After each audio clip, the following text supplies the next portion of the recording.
Okay, let's get started. Today we will start our discussion on variability partitioning. Okay, so we're trying to look at the variability of our response variable separately between what we call the variability explained by the model and that variability not explained by the model. Okay, so what is variability partitioning? So far we use t-test as a way to evaluate the hypothesis testing for the slope, right? And we can that is for the slope.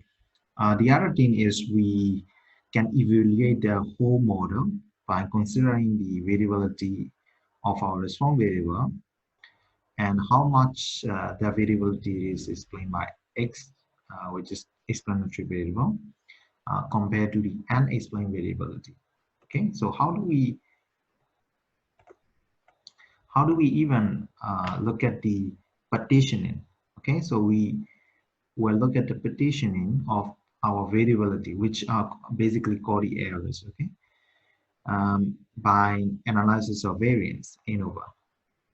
Okay, which we already, which we haven't discussed in details in week 2, but the principle is the same. Okay.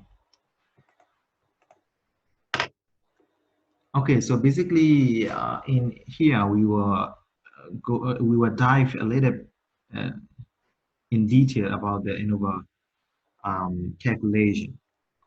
Okay, so at this moment, let's just forget this one first. Okay, just focus our attention to the sum of square residual. Okay, this is sum of square or residual.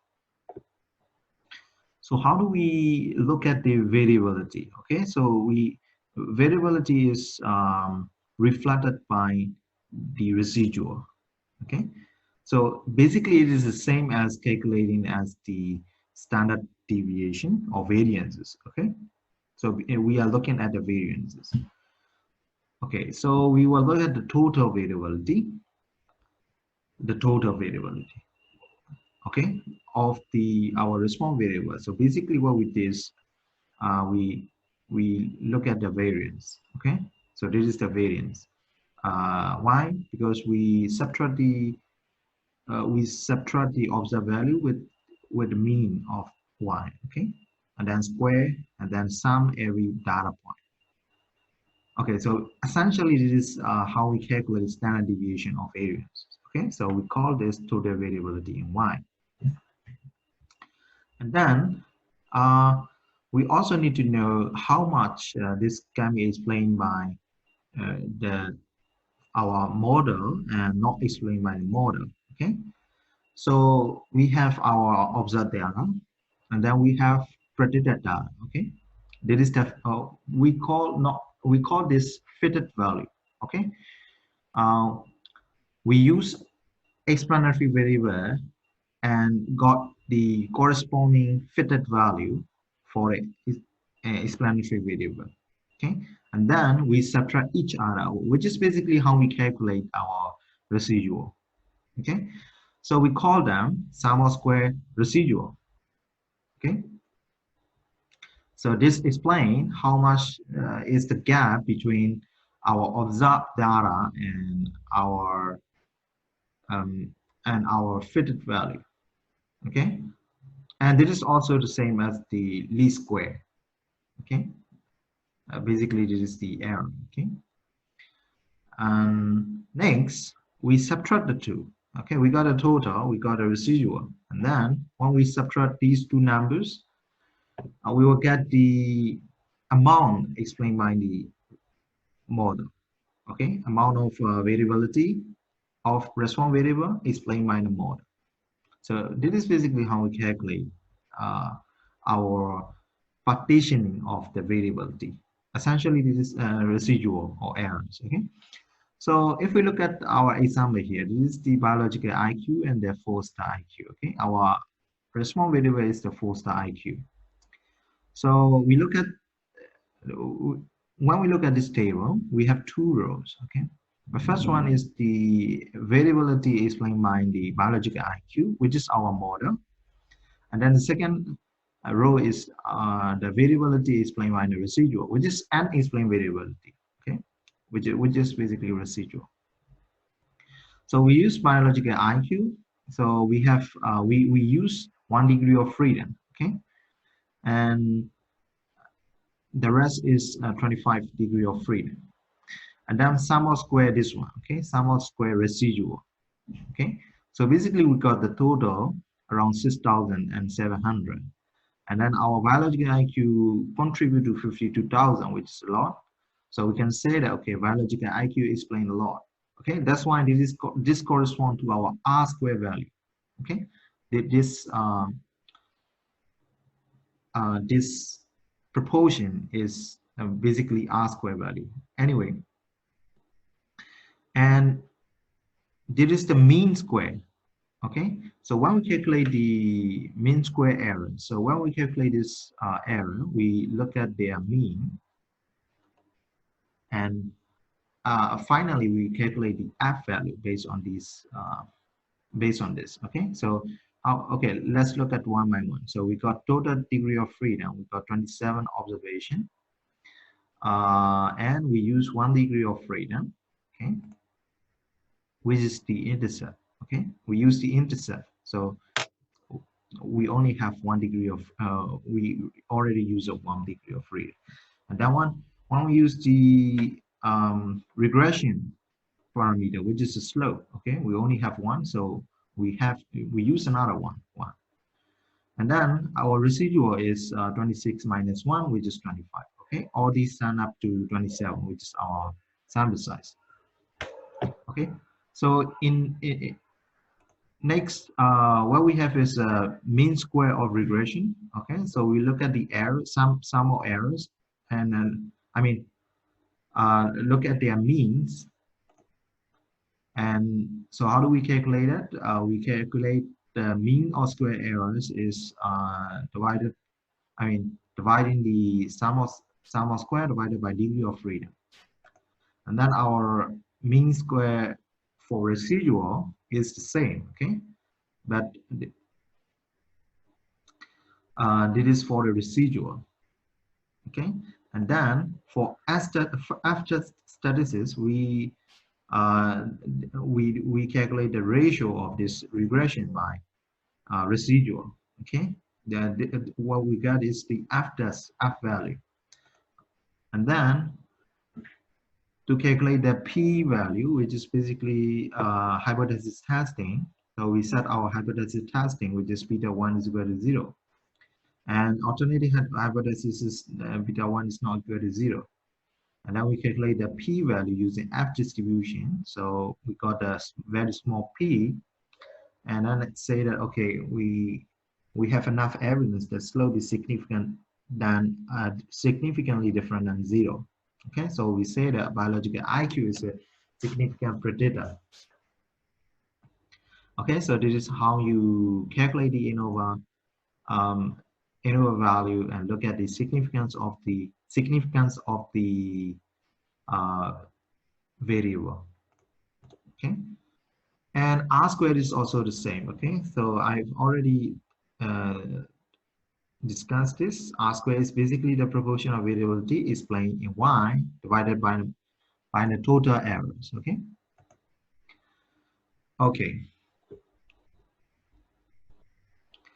Okay, so the question is, how do we get 25 degree of freedom for residual? Okay, so do you remember we have a sample size 27? Okay, that is our sample size n, and then yes, we got intercept. Okay, in our linear regression model, we have the intercept value beta 0.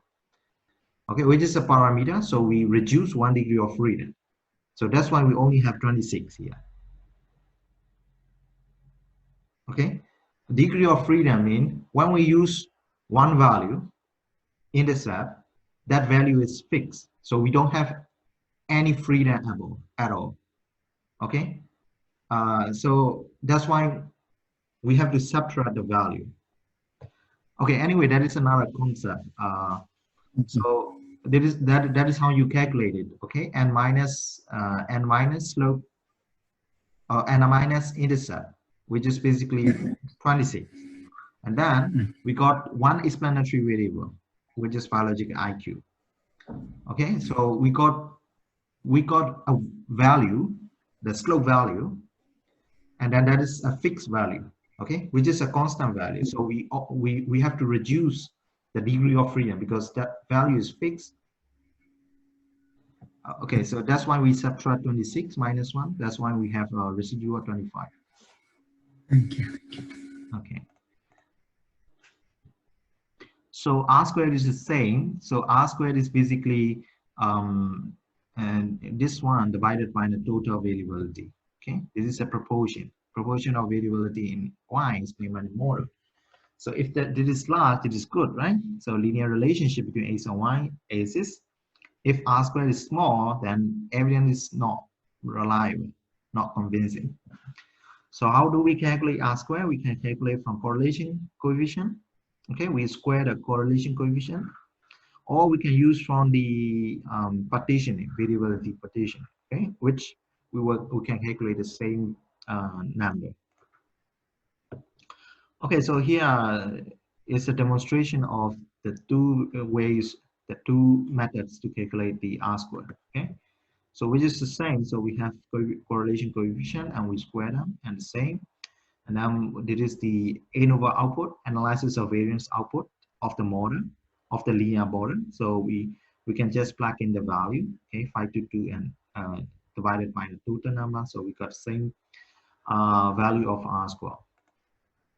Okay, so we can look at R squared, or we can look at the Anova output and look at the R squared is how much it can be explained by the model in Y, explained by the model. But if we want to test and look at the p-value, then we need to calculate the Anova. Okay. Otherwise, R squared can be calculated from correlation coefficient. Okay, so that is the variability partition. So far, we have only looked at one explanatory variable. So what if we have multiple predictors or multiple explanatory variables? Okay, so let's take another example of this one. Okay, so we want to know the weights of the books based on their volume and what type of the cover. Okay, so we want to predict, or we want to guess the weight of the book based on its volume and its cover. Okay, so we got a volume, which is a numerical variable, and cover, which is the categorical variable. Okay, so HB is hardcover, right? And PB is paperback. Okay, anyway, our response variable is weight, and our explanatory variable is R, volume, and cover. Okay, so let's take a look. So this is the actually this is a three-dimensional visualization, okay, which we haven't looked at previously. So on the x-axis we have the volume, and on y-axis we have our response variable, which is weight. Okay, and this is a scatter plot, but we add another variable called the cover. Okay, and indicated by the color. So as you can see, we do not have a lot of observation, but as we can see, this blue star indicate hardcover, okay, and then the light yellow is in paperback. So you can see blue points are higher than the light yellow, okay. So basically, we can understand that if the book has a hardcover, it will weigh more than the paperback. Okay, so basically that what is that. And then when we look at the trend, I think the data set as whole indicate the linear association. Okay, so this is a linear relationship between weights and volume, and also when the volume increases, the weight also increase. That is the linear relationship. And also hardcover basically weights more than the paperback. Okay. Okay, so we did run a linear regression. So this is what we come up with. Okay, so we got an estimate for the volume and for the cover. It is PB. Okay, so PB, which basically means that our hardcover will be our reference level. Okay, this will be our slope. So basically, this will be 1, and our hardcover will be 0. Okay, so we can write our formula as this. We have a predicted value or weight of the book is the same as our intercept plus our slope multiplying with volume minus because we have this one, okay, and minus 184.05 multiplying with the paperback. Okay, so what if we want to look at the hardcover books? Okay, so based on the categorical level, we will have two formula. Okay, so when we want to look at for a hardcover, we need to plug in 0. Okay, we need to add 0 to the formula, which is basically it's the same as the intercept plus and volume. Okay, up to the volume. So this will be 0. Now, what if we want to look at the 1? So you can see that when we add 1 and our intercept change. Okay. So basically, we can say that, okay, if it is a hardcover, okay, there is no volume, which is not possible, okay. But anyway, let's say that this is 0, and then the intercept is the same as predicted value, right? And then it is the same. So you can see that hardcover always heavier than a paperback. Okay, so this is essentially, I mean, this makes sense, right? Hardcover has more, thickness of the cover, so they should weigh more. So that's why when we plug in 0 in the volume, then we have higher values, higher number than the paperback number. Okay, anyway, that is how we can simplify our formula when we have a categorical variable. Okay, so what does it mean? It basically means that we have two slope, okay, two lines, two regression lines. So linear regression line for a paperback and linear regression line for the hardcover. Okay, because they have different intercept. Okay, the starting point is different.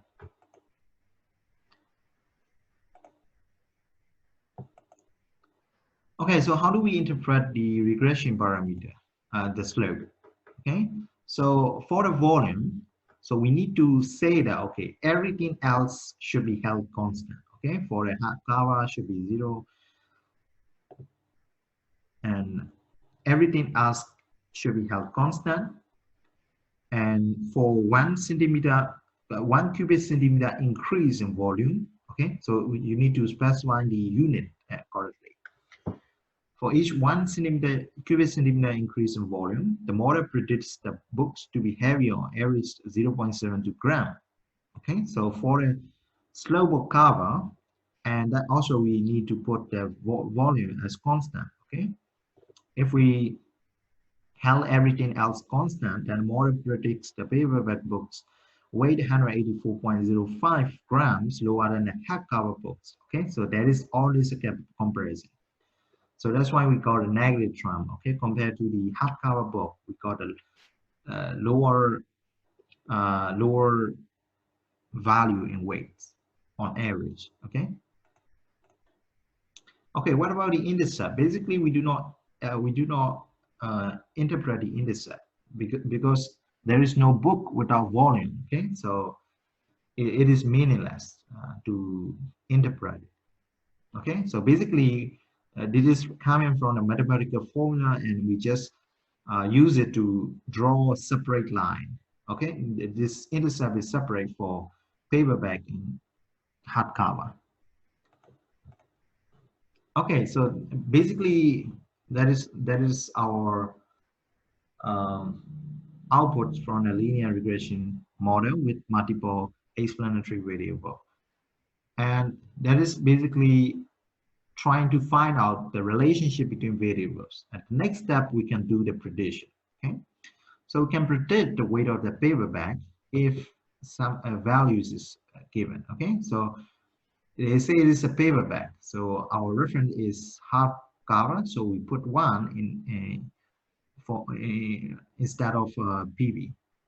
Okay, so we can put one in the formula and calculate it. So okay, so the weight of the paperback, that is 600 cubic centimeter in volume, should weigh around 445.91 grams. Okay, so that is the approximation, and this is a prediction. So it should be approximately equal to 445 grams. Okay, so that is how we predict. So normally what we can do is in a prediction is we can take the mean value, okay, of that variable and then try to predict using our formula. What if we plug in a mean or some value to the formula? We should be a valid range, okay. Otherwise, if it is outside the range of our data, then we should say it is extrapolation, not prediction. Okay, anyway, and then when we have multiple variable, now we should talk about the interaction between different variables. Okay, here in this model, basically what we assume is hardcover and paperbacks have the same slope. Okay, for relationship between their volume or weights. Okay, so even though they have different intercept, um, we assume that they have the same slope. So that's why they have a parallel line. That is not reasonable. Okay, so probably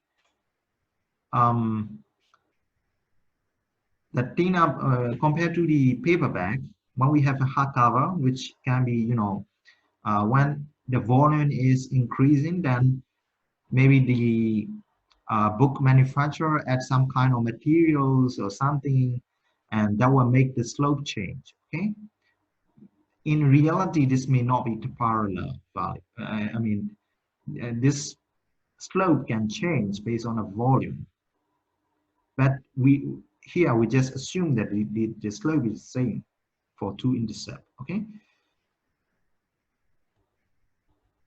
and that's why we call it is it's just a simple or basic model. Okay, but in real, I mean, when we do the analysis, we should also consider whether there should be any interaction between these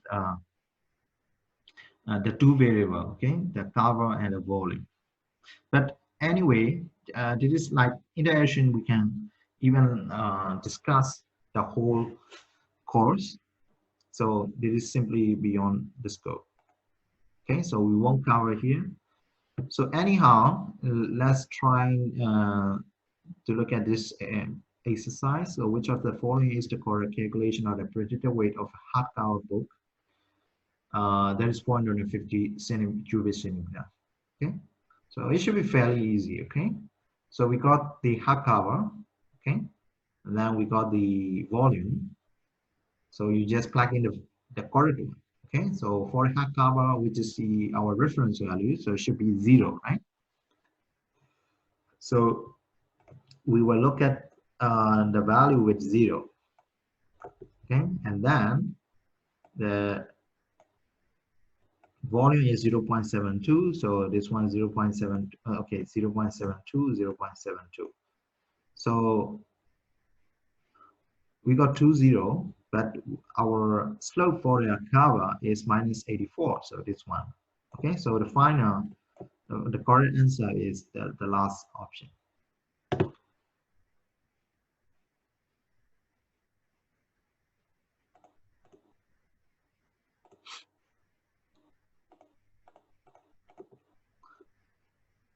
Okay. Okay, so right now, we are starting what is called the multiple linear regression. Okay, linear regression with multiple explanatory variable, as same as multiple linear regression. So previously we talked about R square, and we will discuss more about R square and why it is not a good measurement of the model fitness when we have multiple explanatory variable. Okay, so I think this is the first time you have seen this plot. This is called the correlation matrix. Okay, correlation matrix. I think you probably heard of the term called matrix. Okay, so this is a matrix, and these are the correlation plots, and these are the correlation value. So this is called a correlation matrix. Okay, and then we have the variable.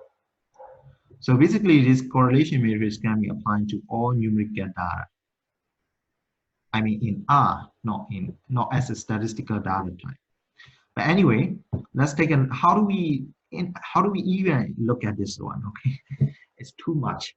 But this one is a little nice. Okay, so how do we look at? You just look at the plot which intercept the two variable. Okay, so poverty and metro residence. So we can say that okay, this is the negative relationship, and points are quite points scatter a bit. So we say that okay, there is a weak negative association. So you just look at the plot and then draw the line or do whatever you want. Okay, and that corresponding plot will be the corresponding variable. Okay, so something like this. So we have metro resident and female house, and then we have this one. Okay, okay, great. Okay, so the female house and then metro residence, there are some relationship. Okay, so this is called the collinearity. If we consider if we add metro resident in our linear model, okay, which we will discuss today if we have time. Okay, anyway, this is a very useful plot. And you can look at the relationship of all variable, all variable coded as a numerical data type in R. And okay, so what we will do is we will run another linear regression model with the female house. Okay, so this is basically the percentage of female in a household. So we see there is a, fairly there is a fair linear relationship, positive linear relationship, and R squared is 28%. So which is basically only 28% of the variability in poverty can be explained by female household, right?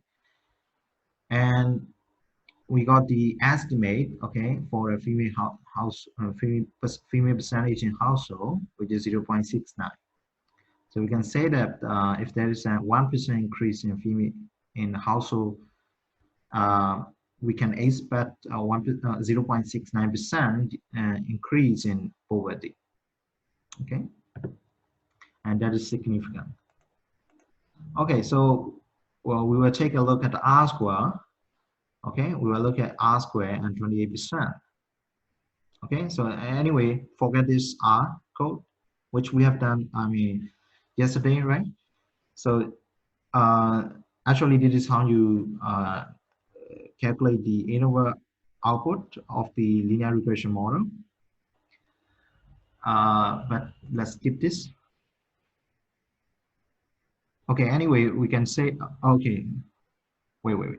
Okay, so this one is a little different because we add the second variable, okay, second explanatory variable. So which means that we have a multiple linear regression, okay, multiple linear regression. And then we look at the R square, okay, we look at the R square, which is not shown here, but actually when we look at R square, it will increase, okay.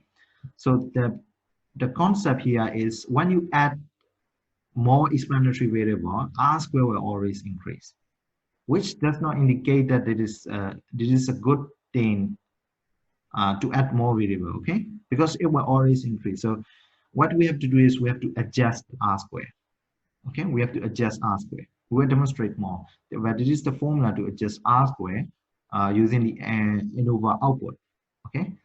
You can calculate it by hand, but which is not required here. Okay, so what if we calculate the adjusted R square for multiple linear regression model predicting percentage of poverty and percentage female householder and percentage white? Okay, so we have 51 states. So we say that it is 26. So remember, when we ran the first time with the female householder, we got 28%. Okay, so but we add one more explanatory variable to the linear model. So that's why we have to adjust it, adjust to the increasing number of explanatory variables. So that's why we come up with 26%. Okay, so let us compare R square and adjust R square. I mean, the two model with or without adjusting R square. Okay, so the first model is with female householder, and then we got 28%. And when we add white percentage, we got 29%. Okay, so this will always increase if we add more explanatory variable. That's why we have to adjust it. Okay, so when we adjust it, it will decrease to 26%. So which basically means that okay, white percentage is not a very good explain. I mean, it's not doing a good job at explaining the variability. Okay, if you remember it, yesterday we also look at the one separate linear model with the white, and it's not explaining much. So that's why when you add this explanatory variable, the adjusted R squared is decreased. Okay, when we only have the female percentage also. So that's why adding white percentage is not a good idea. So this is one of the way to select your model, to select your variable, whether you can add it, whether you should add it or not add it, okay? But we will talk about the model selection in the next slide. So what are the properties I just asked? So basically, if you look at the formula, we just simply, multiplying it with the sample size minus 1, which is 1 degree of freedom, and then n minus k. K is basically the number of predictor, okay, number of explanatory variables. So we just simply make the ratio degree of freedom and then multiply it with this one and then subtract it 1. So k should never be negative, right? So there is no there can be 0 predator, but there shouldn't be negative predator. Okay, so they should never be negative, and adjusted R square always always smaller than R square. Okay, so basically this is adjusted for the number of predators. Okay, and then we choose the model with higher adjusted R square over R. Okay, so this is one of the measures that you can look at the model fitness and choose the best model. Okay, so this is, I mean, we are slowly building our knowledge of the linear regression, okay? So the next thing is we need to look at the collinearity and parsimony. Okay, so don't be afraid of the big words here. We will explain in a moment. Okay, so what is the collinearity? So if we have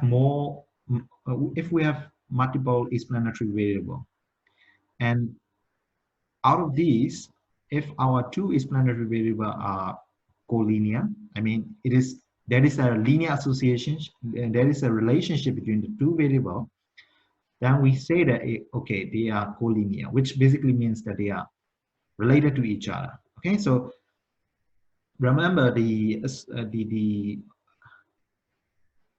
our predictor should be independent variable. Okay, should be independent of each other. So there shouldn't be any collinearity between them. Okay, so you may ask, okay, what if there is a collinearity? Okay, if they have a collinearity, then our model it's not reliable anymore. Okay, if there will be a bias. So that's why we need to remove the variable which are collinear to some other variable. Okay, anyway, okay, so inclusion of that kind of collinear predictors is called multicollinearity, okay, which, you know, complicate model estimation.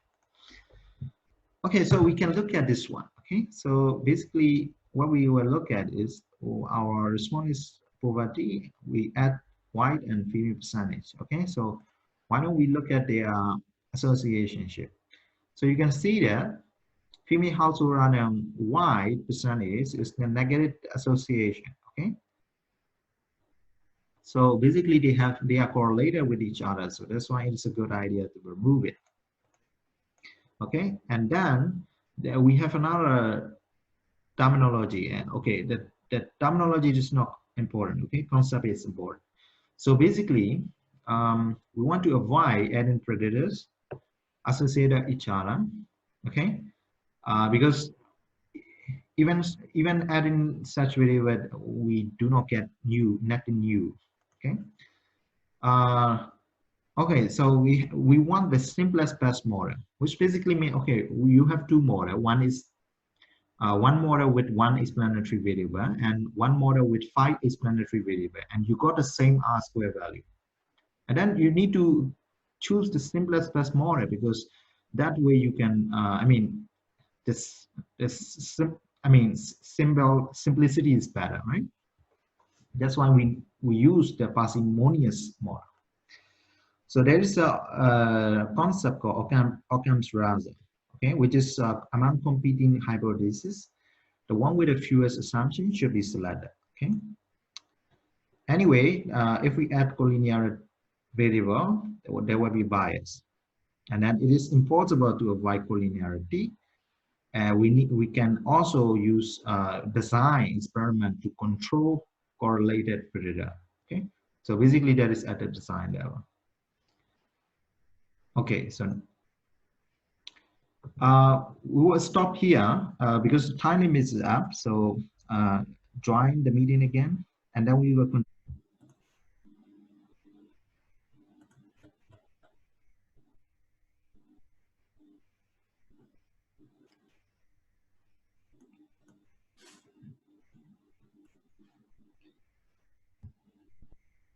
Okay, so we will discuss inferences for multiple linear regression, and the concept is the same. Okay, we will just quickly look at what will be the difference. And okay, so this is this is the dot data set which we have imported into R yesterday, right? The cognitive data set.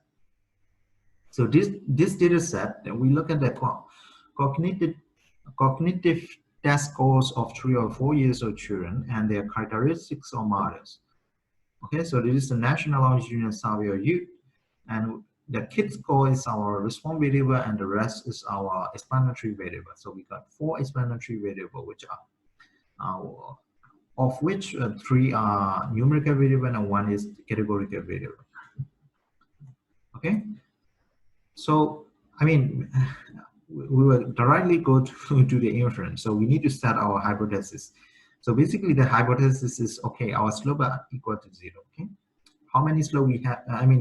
There are essentially 4 variables, so we have 4 slope.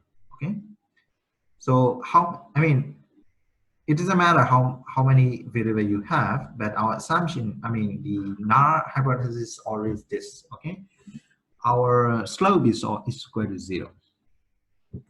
And then we test, okay, alternative hypothesis, at least one slope is different than 0. So we look at the data as a whole. Okay, we didn't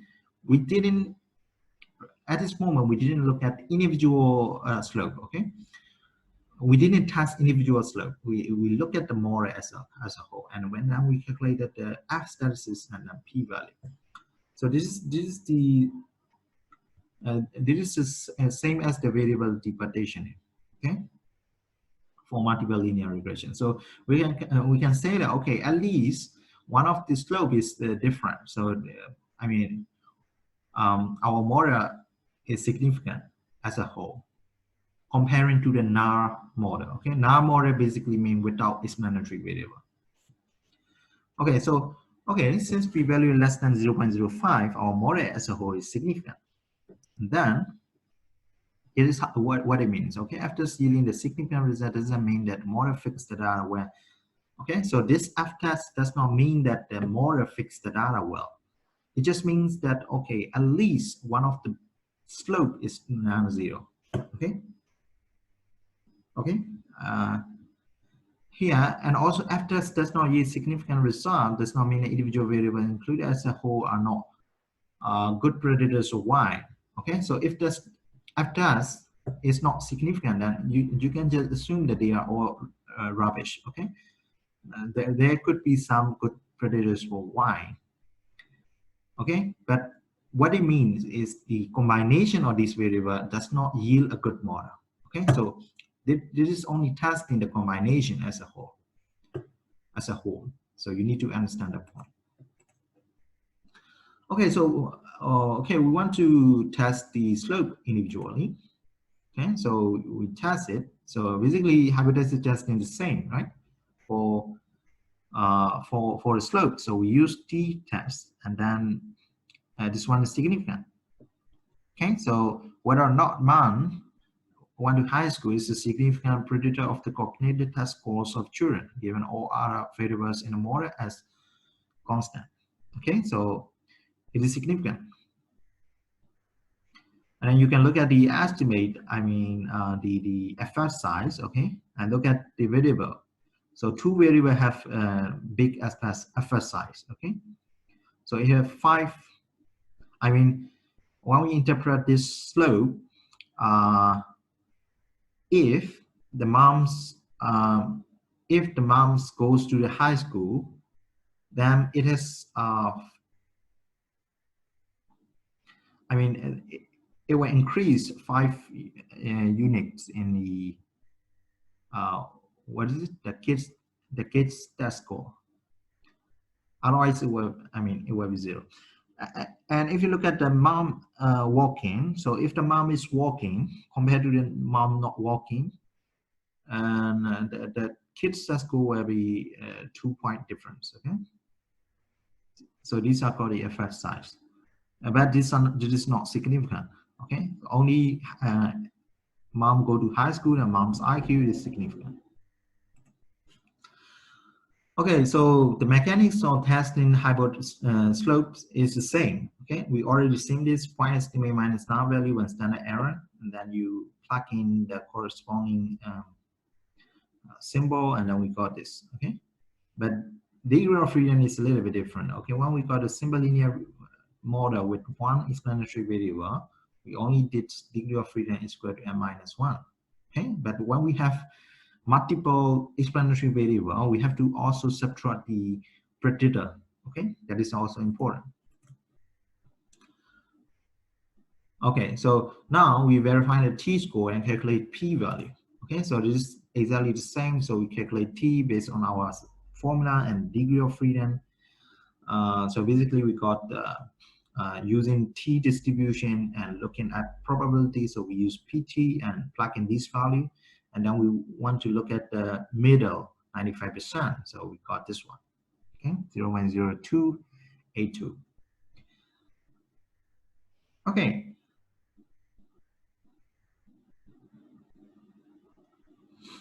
So we got p-value, which is significant. Then what about confidence in our calculation? This is the same, okay? point estimate plus or minus marginal error. So we will quickly go through that.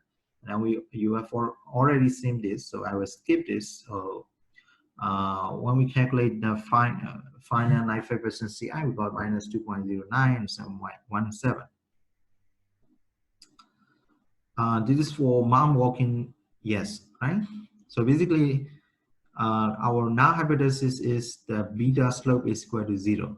Okay, so the null value 0 is within the confidence interval. So that's why this one, the p-value is not significant. Okay, so there is a connection between the p-value and the confidence interval, whether the null value is in the confidence interval range.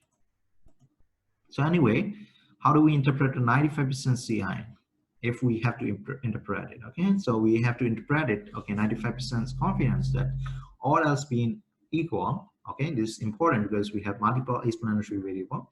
The model predicts that children whose moms walk during the first 3 years of their lives score 2.09 points lower and or 7.17 points higher than those whose mom did not walk. So essentially this less than, I mean, minus and plus. So essentially this result is not significant, but this is how we interpret it. Okay, so this is the inferential statistics for multiple linear regression. Okay, but when you have multiple explanatory variable, so in this data set we have 4 explanatory variable. Let's say when you import your data, I mean, when you use your data set, you have 30 explanatory variable. Okay, you cannot put all 30 explanatory variable to our model. Okay, and we will see in a minute why it is not a good idea to put all explanatory variable. But first, you already know, because when we put everything to the model, it is not parsimonious. Okay, it uses every resources, everything. So we need to make it simple. So this is called a model selection. Okay. So we will talk about the stepwise model selection, and then about the p-value and adjust the R-square. Okay, so first, how do we select our model? Or the same as how do we select our explanatory variable? So we will use stepwise regression. Okay, so when you read the paper, they say, okay, in this study we use the stepwise regression model, but you need to understand there are several methods and this done. Okay, so the first method is the backwards elimination method. Okay, as the name suggests, it is backwards. So we start with a full model and then drop one predictor at a time. Okay, until we got what we want. And then forward selection. Okay, this is okay. We start with the null model, which is basically an empty model. Okay, empty model is basically a model without any explanatory variable. So we add predictor, I mean explanatory variable one at a time until we achieve our parsimonious model range. Okay, and there are certain criteria which we can use. Okay, to compare two models when we do this stepwise model selection. Okay, so you don't have to use every criteria. So previously we use we tell you that we will look at the adjusted R-square, right? So we can look at the adjusted R-square, or we can look at the p-value,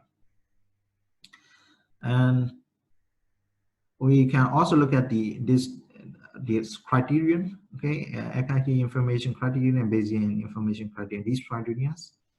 Okay, but we won't discuss this. So essentially, essentially we will use ANC and p-value and adjust R-square. Okay, tree value, but even so, it is. Even so, it's a little bit confusing at some point. Anyway, how do we do this? Okay, how do we select backwards? Okay, so we start with a full model, and then we drop one variable at a time, and then we look at the adjust R-square. Okay, and then when we got and then among these models, we will pick the model with the highest increase in adjusted R-square. Okay, So we start with a full model. We drop one variable at a time. And then after everything is done, we pick the model with the highest number of adjusted R square. And then we repeat the number now until none of the possible combination of the model yield an increase in adjusted R square. Okay, we'll demonstrate it in a moment. So this is how we start. We start with a full model, and then we record the adjusted R square. Okay, this is the full model is 20%. And then we remove one at a time. Okay, so you can remove. So first we remove the high school. Okay, that's why there is no high school here. And then we remove IQ. Okay, one at a time. So we remove IQ, and then we remove walk, and then we remove age. Okay. So which one is the highest R square? So this one is 21%. So this one is highest R square. And then we again, we remove one variable. So we have three variables, so we have three removal steps. Okay. So first we remove high school, then we remove IQ, and then we remove walk. And then look at R square value, but none of them is above this value. So we determine that, okay, this model give us the highest just the R square, even greater than the full model. So basically it means that the age does not have any value to the model. Okay, so that's why we remove the mom's age. Okay, so this is how you do the backwards elimination method. But these are not, perfect methods. So there are limitations to these things. But anyway, these are how you do it. Okay, and then we have forward. Another way to do is p-value. Okay, so we start with a full model and drop the variable with the highest p-value, and then repeat the same thing until all variables left in a model are significant. Okay, so how do we look at a p-value? And then we run a full model. Okay, we look at the p-value, the highest p-value. So we remove age, and then run the second one as step one. Okay, in step one, you look at the p-value with the highest p-value. So we just yes, and then run it again. Okay, so there are step two. So you can see that our two methods, okay, two criteria are not the same. Okay, when we use p-value, we think that the mom going to high school and the mom's IQ are significant predator. But when we use the adjusted R square value, we think that our man age is the only variable that we should remove from the combination. So you need to clearly state which methods you use and what is the reason that you are using that. Okay, but anyway, these are the methods that we can do that. So the following model uses data from, so this is another example. So American Community Survey, so they predict income from hours, week, race, and gender, which variable should be dropped from the model first when doing backwards elimination method using p-value approach. Okay, so we got three variables. Okay, one is hours worked, and then gender, female, and then race. Okay, so race has 4 levels, so one level kept as a reference. So we have three. We have seen 3 categorical level here. So let's look at a p-value. P-value, our walk-in is significant. Okay, and then race Asian is significant, and gender female is significant. Okay, but the 2 level black race and other race are not significant. But anyway, these are considered as one variable. So we got 1 level significant inside this variable. So we will say that, okay, we cannot drop any variable. Okay, because at least 1 level is significant. Okay, so let us compare our adjusted R square and p-value. Okay. Okay, so p-value, which is the significant predators. Just the R square, they look at the model fitness. Okay, so we would say that just the R square is a more reliable prediction. So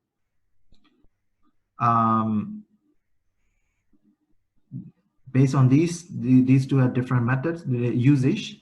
Okay, so if you look at the association, then you can use p-value because they let you know there's only the significant predators.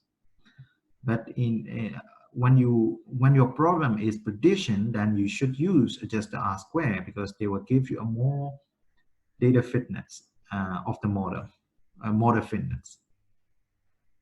Okay, so p-value method depends on 5% significant cutoff point, and then this is arbitrary. Okay, you can set it 99% or 90%. So p-value is not that reliable. So different significant level, you will have different model, and use common where this require fitting fewer model. Okay. Okay. Anyway, when you have like 30 variable or 100 variable, and you need fewer, you want to remove and make it a simple model, then you can use backward selection method because using p-value. Okay. Okay, so let us move on to the forward selection. So this is a completely different from the opposite of the backward selection. So we start with the, actually we start with a null predator, and then add single predator at a time, okay? And then pick the model with the highest, just the R square, and then add the remaining variable, one align to the existing model, okay? So basically, you start with the model, and then you add variable one at a time, and then compare the model between, the new variable, the new model and the old model, okay? And then compare the adjusted R square, and if the adjusted R square increase, then you keep the newly added variable. Otherwise, you remove that new variable. Okay, then repeat until you run out of your variable. Okay, so basically that's the idea. So how do we do this? First step, we run with the adding one variable, okay, and we record this R square, okay, and then you pick the highest R square. So what is the highest R square? Okay, so this one, okay, 0.199, and then you add other variable, okay, you add other variable. You cannot add this variable again, okay. So you add other variable, and then you look at this one, okay, 21, and then you add other more, and then see if they increase. Okay, so now they increase.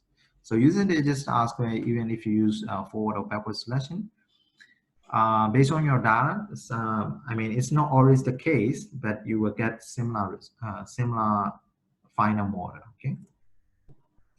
So using p-value the same. Okay, so we will skip this. This p-value is the same as backward selection using p-value. Okay, so this is, or these two methods we have described is based on the statistics, okay? Based entirely on the numbers. It's sometime, but sometime. Expert opinion is also important, okay? So when you are an expert in that research field, then there may be some variable that you think it is important, because when you look at the causal diagram or because variables are quite strange in reality.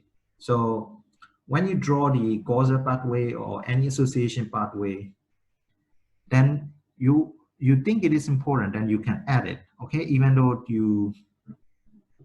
when you use the forward or backward selection, that variable can be maybe removed or drop out. Okay, so that is called the expert opinion. Okay, so we don't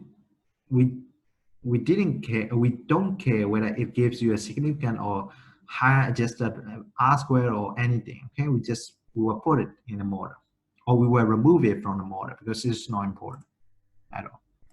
The same. Expert opinions coming from that literature. So if you look at the literature, I mean, other papers, similar papers, and they put it in a model. But you also have to look at the result, okay? They put it in a model and they didn't find any significant association, then you can just leave it. But again, it is also uh, um, up to the expert opinion. I mean, if you are an expert, then it's your opinion, or if your team is the expert, then it's up to your team's decision, okay? So, but anyway, you have to choose one method, okay? You cannot choose everything, but you can explore several methods, okay? So you can see, okay, what if you run the forward selection method, and what if you use backward selection method, and what if we just put this value and how the result change. But finally, you have to decide and use one method, okay? So you cannot just, okay, we do everything and get everything. No, that doesn't work, okay? So you have to choose one final methods. Okay, so I think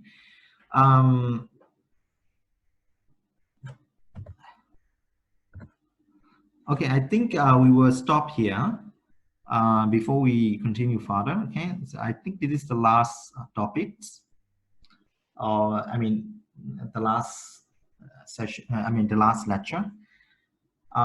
So tomorrow we will look at our software, and look at how we can run the multiple linear regression. Okay, which is modern. Because simple linear regression, we just want you to know the concepts, but finally, I mean, ultimately, you have to run multiple linear regression, because one of the advantages of multiple linear regression is you can control the confounding factors. Okay, so basically, that is the idea of multiple linear regression, to control the confounders. Okay, so any questions at this point, or do you have any comments?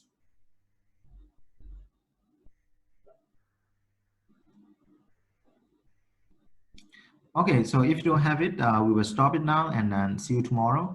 But tomorrow you will need laptops, okay? So, or computer. Or if you don't have it, it's okay. You can just watch, I mean, what I'm doing. Okay, so